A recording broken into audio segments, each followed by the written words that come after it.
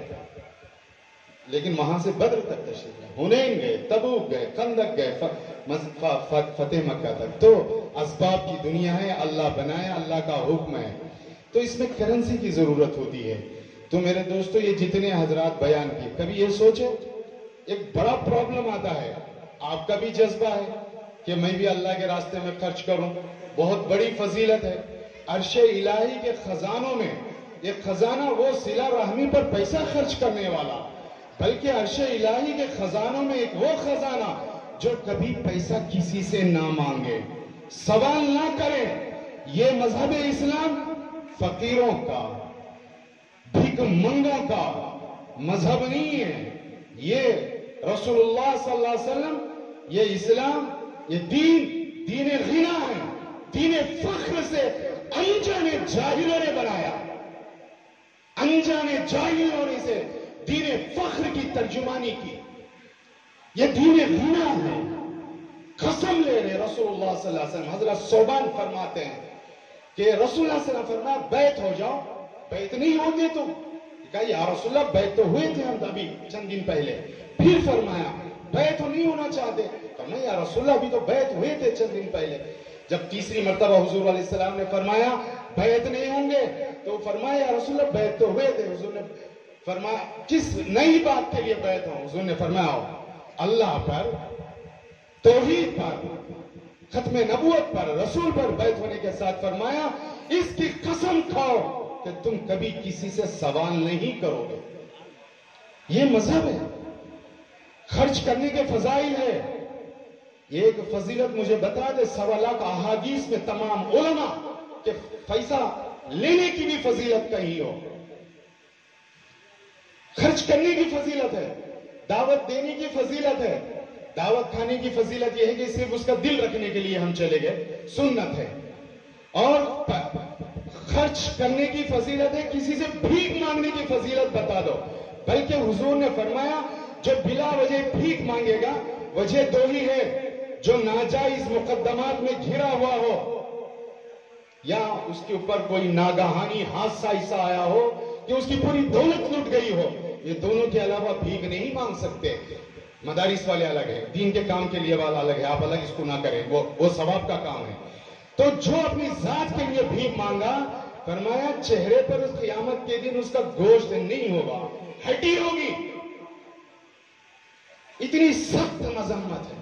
ابھی حضرت نے بتایا رسول اللہ صلی اللہ علیہ وسلم ایک صحابی کو روکے، فرمایا کہ جب کاٹ کہ جو کچھ ہے لیا، انہوں نے کاٹ لیا آیا اور کوئی چیز لائے، بیچے، اس کو حراج کیے 2 درہم میں. 15 دن کے بعد وہ واپس آئے، فرمایا اچھا بتاؤ وہ دن اچھا تھا. بھیک مانگنا جس کا رزلٹ آخرت میں رسوائی اور آنکھ سے ہو یا یہ جس سے خوشی ہو.